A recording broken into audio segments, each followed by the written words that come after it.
জামাত শিবির রাজাকার, এই মুহূর্তে বাংলা চার স্বৈরাচার রাজাকার, মিলেমিশে একাকার। ফেব্রুয়ারি থেকে যদি একদিনও পেছানোর চেষ্টা করে এই সরকারকে 1 ঘন্টা আমরা রাখবো না। এই জামাত শিবির, এনসিপি এরা সব একই সূত্রে গাঁথা।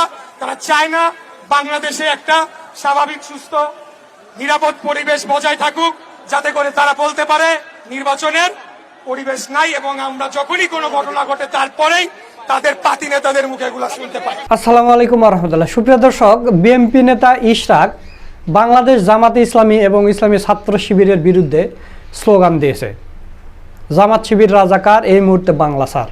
তো বাংলা কি তোর বাপ দাদার? বাংলা সার মানে কি? শিবির প্রতিষ্ঠিত হয়েছে 1977 সালে, 71 সালের পরে। তো শিবিরেরা তো রাজাকার নয়। আর জামাতে ইসলামী, আপনি রাজাকারের লিস্ট দেখেন, রাজাকারের লিস্টে সবচাইতে বেশি আওয়ামী লীগ, তারপরে বিএনপি, আর জামাতে ইসলামের মাত্র কয়েকজন, সেগুলো নেতাকর্মীরাও মারা গেছে। তো তাহলে তারপরে আপনারা রাজাকার রাজাকার বলবেন জামাতে ইসলামীকে? আপনারা কি? আপনারা তো রাজাকার লিস্টে বেশি আছেন। আর আপনারা কোথায় কোথায় রাজাকার বলেন? মানে আওয়ামী লীগ যেগুলো করে গেছে গত 15 বছর ধরে, এরা এখন সেটাই করতেছে, এখন ক্ষমতায় আসেনি। নিজের দলে চাঁদাবাজি হচ্ছে, চাঁদা না দিলে মানুষকে পাথর দিয়ে মেরে ফেলতেছে, এটা নিয়ে তারা কোনো প্রতিবাদ করে না, কোনো মিছিল করেনি। অথচ এরা জামাত শিবির রাজাকার, এই মুহূর্তে বাংলা সার, এগুলো নিয়ে মিছিল করতেছে। চিন্তা করতে পারেন মানে এদের মাথার ভিতর কি আছে? এরা বলে রাজনীতি করবে বাংলাদেশে। এরা এই স্লোগান দিয়ে মনে করতেছে যে আমাদের বোধহয় ভোট বাড়াচ্ছি এবং আওয়ামী লীগের ভোটগুলো আমরা পাচ্ছি না। আওয়ামী লীগের ভোট পাচ্ছে না, নিজের ভোটে নষ্ট করতেছে। জনগণ আপনাদের দেখলে এখন হাসে, বিনোদন মনে করে যে একটা বিনোদন পার্টি আমাদের বিনোদন দিচ্ছে। আপনি নির্বাচনে দাঁড়ান, দেখেন কত মজা। ওই কয়েকটা চাঁদাবাজের সাথে নেন, তা আপনাকে ওই সাপোর্ট করে, টাকা পয়সা দেয়। মনে করছেন যে বোধহয় গোটা বাংলাদেশের মানুষ আমাদের সাপোর্ট করে না। বাংলাদেশের চিত্র অন্যরকম। আপনি ওই রাজাকার রাজাকার, ওই আওয়ামী লীগের মতো শব্দ খেলবেন, রাজাকার রাজাকার স্লোগান দেবেন, আর মনে করছেন জনগণ আপনাদের ভোট দেবে। ওই আশা বাদ দেন, ওই দিন চলে গেছে। তো প্রিয় দর্শক, এই বিষয় নিয়ে গুরুত্বপূর্ণ আলোচনা করেছেন আমাদের বড় ভাই সোলাইমান। তো চলুন আমরা তার ভিডিওটা একটু দেখে আসি। রাজনীতিতে গুরুত্ব হারালেন বিএনপি নেতা ইঞ্জিনিয়ার ইশরাক। এখনো ব্যর্থ চেষ্টা করছেন একটু লাইমলাইটে আসার, কিন্তু কোনো কাজ হচ্ছে না। দেখেন, ইশরাক সাহেব মনে অনেক কষ্ট, আমরা জানি। তার কথার মধ্যে সেই মনোকষ্ট ফুটে ওঠে। তার কথার মধ্যে আগের জোশ আসে না, কারণ তিনি যে নাকানি চুবানি খেয়েছেন, যেভাবে অপমানিত হয়েছেন, যেভাবে ধরা খেয়েছেন, যেভাবে ধৈর্য হয়েছেন, এতে তরুণ প্রজন্ম এখন তাকে দেখলে হাসে। তিনি এখন ট্রলের যোগ্য। হয় কবরে যাব, নইলে শপথ করব। শপথ না পারলে নিজে নিজে শপথ করব। কত কিছু, 70টা তালা দেওয়া, কত ঘটনা, কান্না কাটি। ওই একবার দৌড় দিয়ে ব্যাঙের মতো লাফাইতে লাফাইতে যমুনার সামনে যায়, এরপরে শাহবাগে, এরপরে আবার নগর ভবনে, আবার 2 গ্রুপে গাঞ্জার ভাগাভাগি নিয়ে মারামারি করে, শেষ পর্যন্ত তালা খুলে বাড়ি চলে যাব। এবং শেষে যাওয়ার সময় নাকি মাইর খেয়ে গেছে, তার ভাষ্য মতে মাইর খেয়ে গেছে, যদি মারামারিটা নিজেদের 2 গ্রুপে হয়ে। ইশরাকের কোনো দাম নাই এখন রাজনীতিতে। রাজনীতিতে ইশরাক মানে হাসির পাত্র, যে ধৈঞ্চা, যে বলে যে হয় কবরে নইলে শপথ, নিজে নিজে শপথ করবো, আসলে কিছুই হয় না। আর ইশরাকের শপথ করাটাকে এখন মানুষ বানিয়েছে শিবিরের সাথী শপথ করা বা সদস্য শপথ করা। শিবিরের ছেলেরা মিম বানায়, আমি শিবিরের সাথী শপথ নেব, সদস্য শপথ নেব, আমি নিজেই। দায়িত্বশীলরা পড়াবেন নাকি? না, আমি নিজেই সাথী হিসাবে কাজ শুরু করে দেব। তো ইশরাক রাজনীতিতে গুরুত্ব হারিয়েছেন। দেখেন, পরাজিত শক্তির কোনো গুরুত্ব থাকে না। ইশরাক পরাজিত শক্তি। কিভাবে পরাজিত? এই যে ইশরাকের চূড়ান্ত পরাজয় হয়েছে।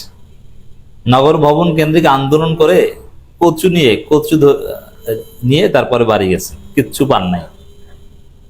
কোথায় তার মেয়র পদে শপথ নেয়? অনেক দূর এগিয়েছিলেন, গেজেট টেজেট নিয়েও শেষ পর্যন্ত বসতে পারলেন না। মান সম্মান আছে কোনো?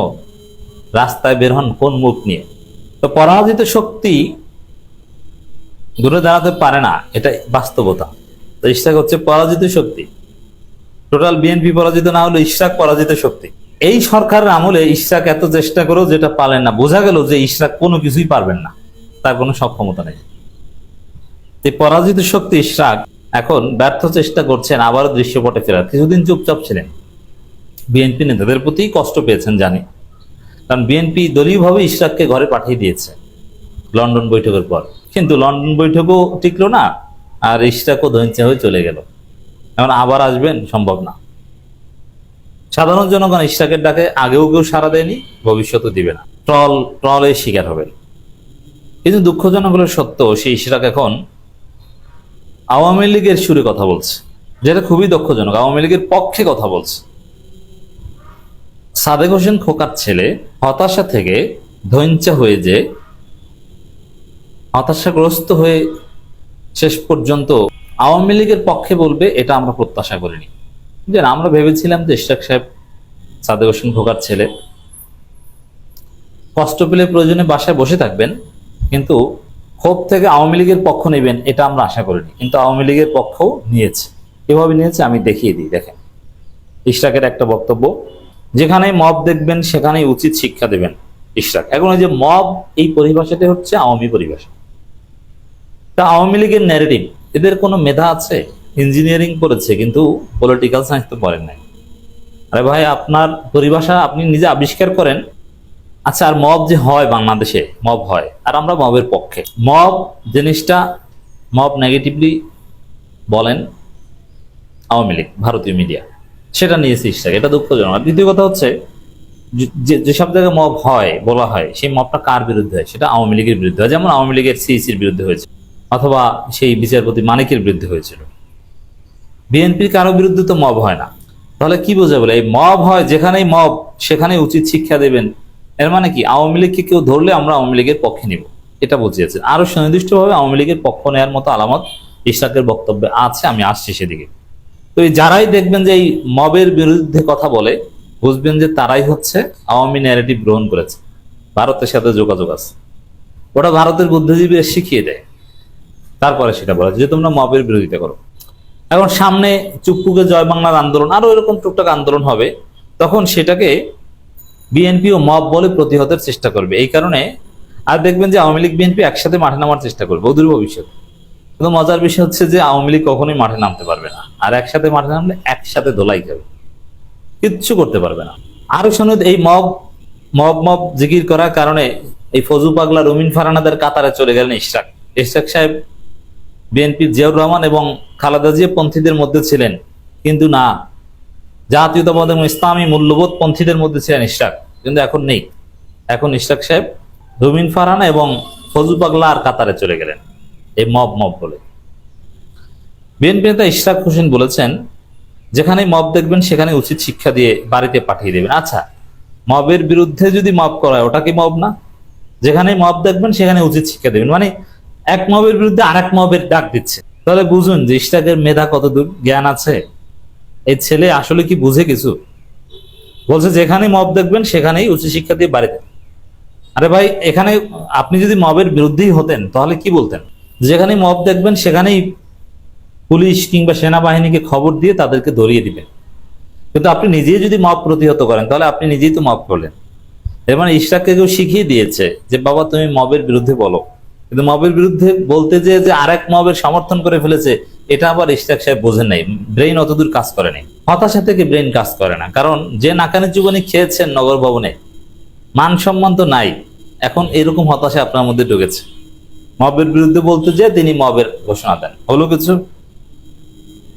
যে বলে রাজনীতি করি বাংলাদেশের স্বাধীনতা সার্বভৌমত্বের পক্ষে, ভারতের আগ্রাসন বিরোধী। আপনি ভারতের কেউ শিখিয়ে দিয়েছে সেই কথাই তো এতক্ষণ বললেন। আপনি কিসের ভারতের আগ্রাসন বিরোধী রাজনীতি করেন? অন্য যে কোনো দেশ, সেটা পাকিস্তান হোক, আমেরিকা হোক, চায়না হোক, রাশিয়া হোক, তাদের আমরা থোড়াই কেয়ার করি। আমরা চাই সবার আগে বাংলাদেশ।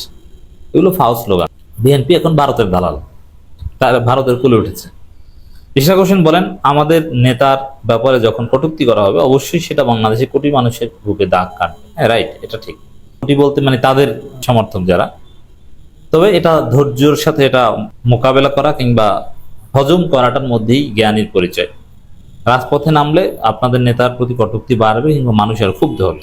বাংলাদেশে থাকেন, দেখেন এই পয়েন্টটা দেখেন, বাংলাদেশে থাকেন, বাংলাদেশের মাটিতে থাকেন, কোন জেলার মানুষের সেন্টিমেন্ট কি, কোন জেলার মানুষ কোন কথা বললে কিভাবে রিয়াক্ট করতে পারে, এগুলো আপনারা জানেন না। রাজনীতি অনেক দূরের কথা, আপনাদের প্রাইমারি স্কুলেও পাঠানো দরকার। এই কথার অর্থ কি জানেন? যে আপনারা বাংলাদেশে থাকেন, গোপালগঞ্জ জেলায় মুজিববাদের বিরুদ্ধে মুজিববাদ মুর্দাবাদ এইসব স্লোগান দিলে যে তারা কিভাবে রিয়াক্ট করবে এটা বুঝেন নাই, সেখানে গেছেন কেন? বুঝতে পারছেন ইঞ্জিনিয়ার কোথায় নেমেছে? এখন গোপালগঞ্জবাসীর আওয়ামী লীগের পক্ষে অবস্থান নিয়েছে।